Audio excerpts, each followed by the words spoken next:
Jawatankuasa Pusat PKC mengutamakan inovasi dalam bidang sains dan teknologi.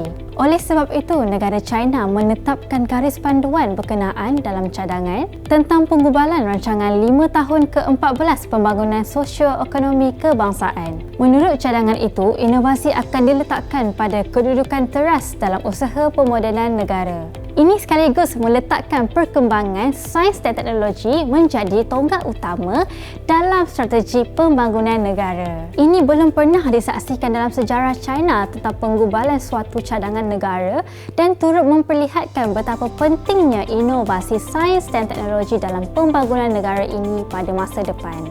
Oleh sebab itu, dalam episod kali ini kita akan menceritakan China, negara berinovatif dan juga penggerak pembangunan dunia. Pada masa ini, China menghadapi perubahan drastik dalam perkembangan dalaman dan luaran. Revolusi sains dan teknologi dan transformasi industri pusingan baharu di dalam negara pasti akan menyediakan peluang untuk mewujudkan transformasi dan menaik taraf ekonomi serta pembangunan berkualiti tinggi. Inovasi yang merupakan penggerak utama amat diperlukan dalam perjuangan negara ini ke arah modernisasi. Seiring dengan kebangkitan unilateralism dan fahaman pelindungan di luar negara, China menghadapi cabaran dalam beberapa bidang teknologi canggih. Oleh sebab itu, negara China giat menjalankan penyelidikan dan pembangunan R&D dan membangunkan teknologi kunci secara berdikari. Hal ini kerana China bersedia untuk berkongsi hasil penyelidikan saintifik yang terkini termasuk teknologi 5G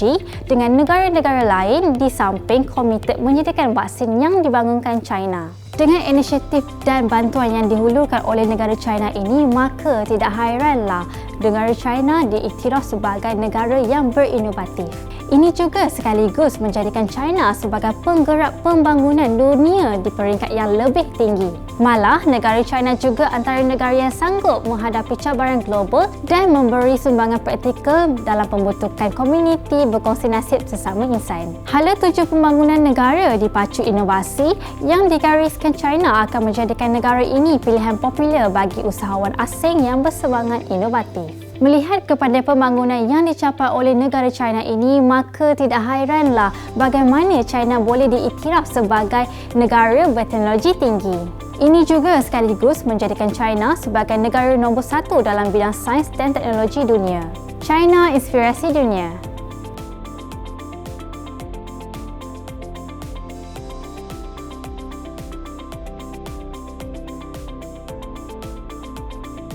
Channel China Kini ini akan memaparkan info-info berkaitan pembangunan, ekonomi, sukan, pelancongan, kecanggihan sains dan teknologi yang terdapat di negara China. Untuk perkongsian lebih banyak info menarik, jom subscribe channel China Kini ini. China Inspirasi Dunia.